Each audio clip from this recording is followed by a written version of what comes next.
Hello, dear friends. Today, we will read with you the memoirs of Felix Benisch. He served as a mountain jaeger in the Reconnaissance Battalion of the SS Division NORD. Before the Soviet Union was invaded in June 1941, the SS Division NORD was sent to Finland with the aim of invading the Soviet Union by operating in the Karelian direction under the command of the 36th Army Corps, Wehrmacht. When Finland declared war upon the Soviet Union on June 25, 1941, that group was unable to break through the Red Army positions and was forced back. Moreover, they suffered serious losses. The division was in Northern Europe, Finland and Norway, during most of the period of the war, but in early 1945, the unit was relocated to the Western Front and engaged in battles in Alsace-Lorraine in Western Germany. Well, now we turn straight to the memoirs of the German veteran. One thing I need to point out is that I served not only in the SS Division NORD. The last year of the war I found myself in the region of Jaeger in Yugoslavia, on the border of Bulgaria, Macedonia, and Albania, where I was retreating from the Balkans along with other soldiers. In addition, for a certain time, I was in the 7th SS Volunteer Mountain Division, Prinz Eugen, commanded by General Plebs. At the beginning of the war, I was for some time in Berlin, and then our unit was relocated to Carinthia, in the south of Austria. For some time, there we were training, because we had a young reinforcement. My memories of the war beginnings are very good. I remember a long fence in the park across the lawn from a big gathering. They were already getting ready to assault Poland at that time. Our regiment was an infantry regiment, not a motorized or a mountain regiment. We were sent from Klagenfurt in the south of Austria to North Germany by train. While in Denmark, we got aboard the transport ships. One of the ships was a banana carrier, and we crossed the Skagerrak Strait on those ships. We all had our life jackets. There were numerous alerts on the ship because of the enemy submarines. All of us disembarked in southern Norway in the port of Larvik. This should not be confused between Narvik and Larvik. In the Stavanger oil area, the headquarters of my regiment was located. We held at Stavanger until the French campaign ended. On the occasion of its completion, there was a military parade, and we had a little celebration. A while after that, we had the alarm and everyone was lined up, but it was only the volunteers who were called up for some reason. The trucks arrived and drove us to Oslo. Nobody knew what was going to happen to us. We were all loaded onto a train, and all of a sudden, we arrived in a Swedish district. Out of the blue, the armed Swedish officers came and took our wagons under their guard. The only thing we could guess was what sort of games they were playing with us. There was talk that British commandos landed on the coast and we would fight against them. The reality turned out to be quite different. First, we were evacuated to Trondheim. Then, we were transported through Sweden. During the stops, the officers were always checking what we were doing. We were absolutely forbidden to leave the train, and they watched us attentively. We reached Kiruna that way. From Kiruna, we went to Narvik, where we boarded the Norwegian ships and headed for Nordkapp. Again, the alarms were constantly sounded because of the submarines. There was one of our vessels on fire and then sank. It is very cold there in the spring, and 120 people died. We finally disembarked at Vardo. It was April 1941. We disembarked from the vessels, pulled away from the sea, and got orders to build a road that was to lead out to the highway. The so-called Arctic Ocean Highway appeared in those places already at that time, and it was still a quite primitive gravel road, but nowadays there is a true European road there. In the beginning, our accommodations were intense. The supplies had not been established yet, so we sometimes were without bread for days. One day, a couple of men from my unit said they were going to take a walk in the surrounding area. As they returned, they described an interesting discovery.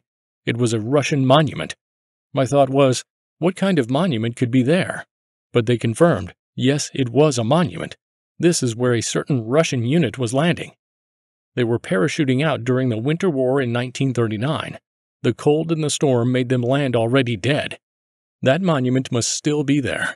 It is not exactly in Norway or already in Sweden. The border is not obvious there, and there was no difference for us at the time. We were motorized in the meantime, transferred to mechanical draft.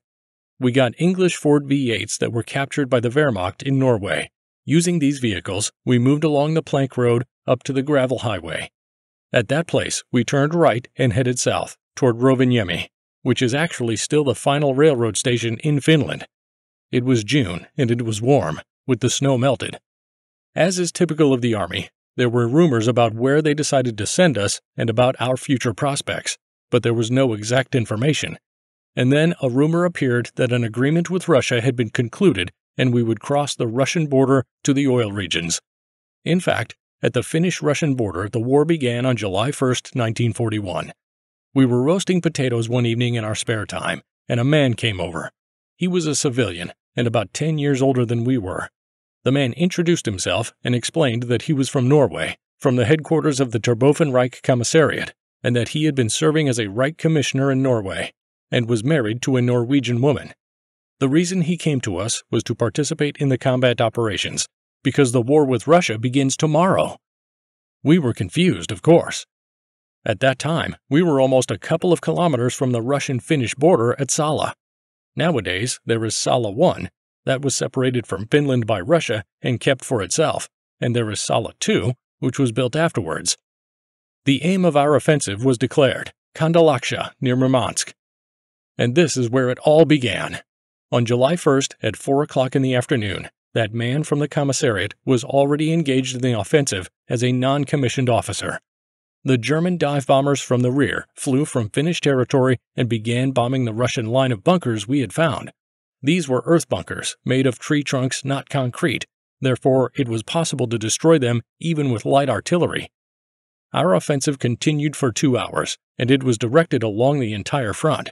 While attacking in front of the Russian bunkers, we lost my battalion commander, his adjutant, and one of the company commanders. I think there were 37 men altogether.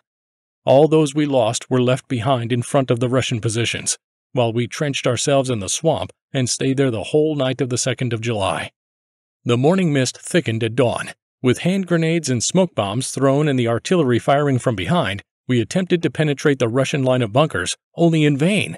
We were simply lying along the roadside for 8 days. Someone of our wounded, that even today I remember well, was lying on the neutral line between us and the Russians and kept screaming loudly, "I'm here! I'm here! My God! Come on, help me! Please, help me!" Then our doctor could not bear it, picked up one corpsman and pulled this man out from the fire of the Russians on a stretcher. As a result, our doctor got the Iron Cross. It lasted a whole week. Then the next thing happened. The Saxon Infantry Regiment, under the command of Colonel Schluck, bypassed the line of Russian bunkers, a maneuver that lasted 8 days, and assaulted them from behind. Eventually, the Russians were defeated. Then we entered Salla, which turned out to be an average army encampment made up of barracks with no resistance. For one night we spent in these barracks. This is how the war came about for us. Of course, it was a very big drama. We tried to advance with the Finnish units up to November 1941.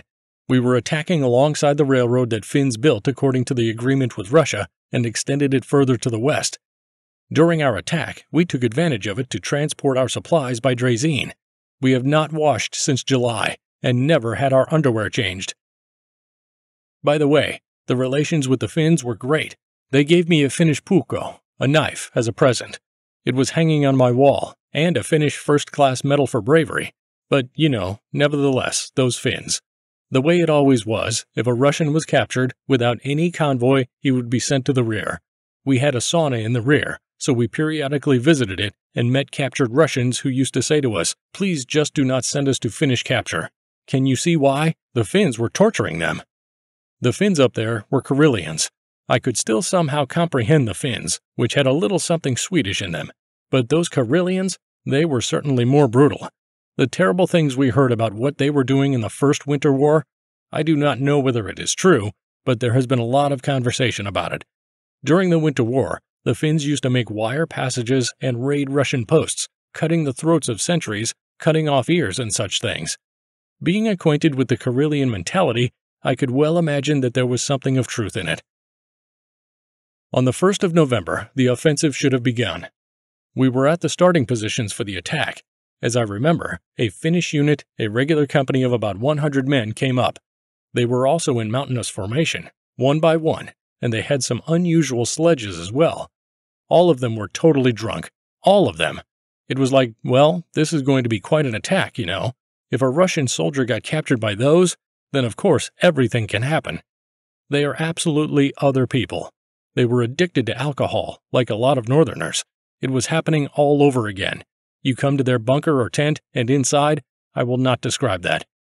Under these conditions, we had a very serious problem with the lice. Do you have any idea how to get the lice out? We took lice out in the sauna by steaming our clothes. The very next day, they were back again. It was really annoying. Once I washed in the sauna, steamed my clothes, and was drying it. The underpants dried. I put them on and got out of the sauna. In front of me, about 30 meters away, a flock of grouse was landing on a tree, and me, in just my underpants, screaming, "Rifle!" and somebody gave it to me. It was winter, with snow and frost, and I was sneaking up on a grouse with only my underpants on.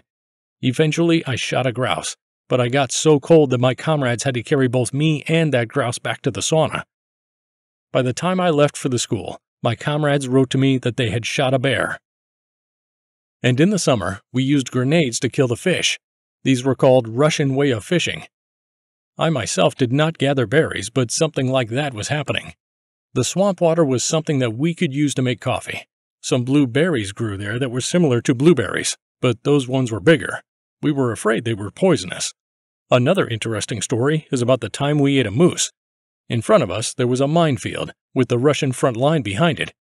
Some of this minefield was originally put by the Russians, and their mines were lying there. We used to go every day with a comrade. He was the commander of the neighboring squad, up to our surveillance points, which were in a tree.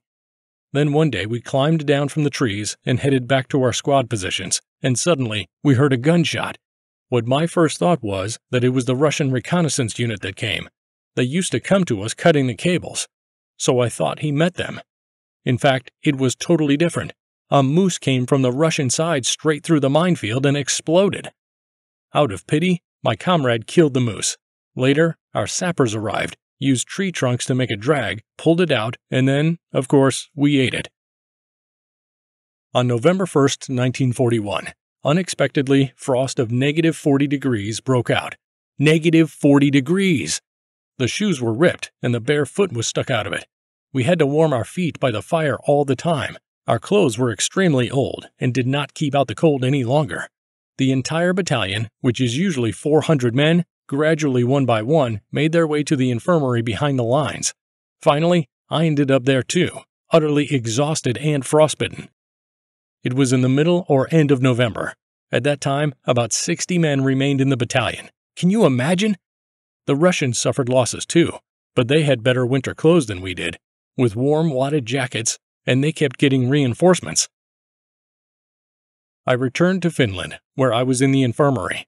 Then, on a Swedish hospital train all the way across Sweden. The Swedes allowed this officially. It was Swedish staff who worked there. I headed for Oslo, and again I stayed in the infirmary. For those wounded who were not still on leave, they were released for 3 weeks home. So, after discharge, I also had a leave of absence. I was told that I had to come to Danzig after the leave, and then I will be sent to Finland. My brother also came home, so I wanted to join him. We saw the ice-covered Baltic Sea in Danzig. It was impossible for any ship to cross it. We stayed for a while in the reserve battalion in East Prussia, in Wehlau. Nothing remarkable happened there either. The regiment was being disbanded, and would be newly formed in Germany at a military training ground. Well, I headed there. Meanwhile, some young volunteers among the Hungarian Germans were gathered there. One of them owned a German photo camera. As war broke out, I was going to buy myself a movie camera. I used to think that war could be theater. Later, I got a letter from home saying that they could not send me a camera, unfortunately. Well, one of those Hungarians bought a German photo camera. However, he could not take photos at all, and the camera was simply hanging on the wall. So one day, he said to me, "You can have my camera if you want and take pictures." All these pictures were made when I was in the north a second time. When the training in the Rhone Mountains ended, they sent us to Oulu in Finland. There we disembarked the ship and marched to the front on foot. Again, we were trained there, because all the guys were from the Hungarian steppes, and they felt scared in the woods in the beginning. So we completed our training and landed in the north again, having our front line area. In the back, 80 meters away, there was our earth bunker, and above, in a tree, we built my command post. Up there, I had a mortar. From that moment in my fate was a milestone in which my life turned out to be quite different. I was sent to the officers' school in Braunschweig at the beginning of 1943. As a matter of fact, my last commanding officer also finished that school, but he was then 10 years older than me. During a couple of months in Yugoslavia, he was my commander, and I served as his adjutant. We got in touch with each other some day after the war, and finding out that we are both still alive, we decided to see each other. He had visited me with his wife and presented me with a plate from Brunswick. From Brunswick, I had to go to Finland again, accompanied by a group of 12 young officers who had been sent to Salzburg. With our suitcases, we had already left the gate and were standing outside it. The commander of the mountain units was passing nearby by chance, having been there for an inspection. He approached us and asked, "Gentlemen officers, which way are you all heading?" We explained that we were heading back to our units. He ordered all of us to return to our position and said that he would telephone to Berlin. Within half an hour, we would get a new assignment from him. We waited, and indeed there was a new assignment. Part of us, and me included, were sent to Yugoslavia. The school I finished in December. Then I got altitude training in Austria as well. Without knowing if his name will tell you anything, my instructor there was Fitz Kasparek, from the Reconnaissance Battalion of the Division NORD. He was the first to climb the Eiger Nordwand, the northern wall of the Eiger, together with Heinrich Harrer. Harrer was from Carinthia, and there is his museum over there. They were the first to ascend the North Wall in 1938. In March 1944, I was given a short leave and then had to leave for Yugoslavia. So what I did then was this. I gathered all my pictures, asked a locksmith to make a locking box and put it in there. I also packed my dress uniform, my pistol, my dagger, which I had already inherited from my son earlier. Now, the most important thing. I packed it all in the box, and with just one backpack, I headed for Yugoslavia. Now let me describe what happened to my box in my homeland. In April 1945, the Russian army was in front of Wiener Neustadt, on the Austrian-Hungarian border, and my hometown is about 10 kilometers from it. My father was working then in a construction company, and was living right on the object they were building, while my mother was living on her own in a service apartment. Later, the Russians entered my hometown. Their officers got stationed in private apartments in our town. In my room, a Russian major and his wife were living. According to my knowledge, he was a rear officer of the headquarters. My mother used to do the sewing for the officers of his unit. The Russian major was very correct in his manners. I do not know exactly what he had in mind about my box, but he never opened it, but only asked my mother about what was in it. Thus, he saved all my belongings, including the pistol. Things like that can happen. In Yugoslavia, I made my whole way from there to Brno. The entire way of the retreat. What I will never forget is that one day before Christmas, December 23, 1944, our division's supply battalion was forced to give itself up and was captured by the partisans. Only those who had been on leave were not captured. The battalion was disbanded and the rest of it was separated into units. A reserve officer, who was 10 years older than me, joined my company. He was assigned as a platoon commander. On December 23rd night, we were fighting back a partisan attack. While attacking, that officer was smoking a cigarette, and he was shot in the face by the light of the cigarette. He fell down dead. I took his Walther pistol off him, and near the end of the war, I smeared it with grease, put it in a jar, and hid it in Austria, in one of the chicken coops. In 1950, after getting married, I took my honeymoon trip with my wife to Salzburg. There, my friend was an engineer at a power plant in Kaprun, which is 90 kilometers from Salzburg. On the way back home, I suggested that we make a stop in Steinscher Ramsau, the place where I had spent time at the end of the war. I asked my wife to take a cup of coffee, while I thought I would crawl over to the chicken coop and try to look for my fallen comrade's pistol, which I had hidden there. While my wife had coffee, I crawled to that chicken coop again. The hens clucked, then quieted down. The pistol was in place. I picked it up, then with my wife and the pistol returned to Vienna through the Russian occupation zone easily. That was all for today. If you enjoyed this video, please support it with your like and subscribe to the channel. Goodbye to all of you. See you again.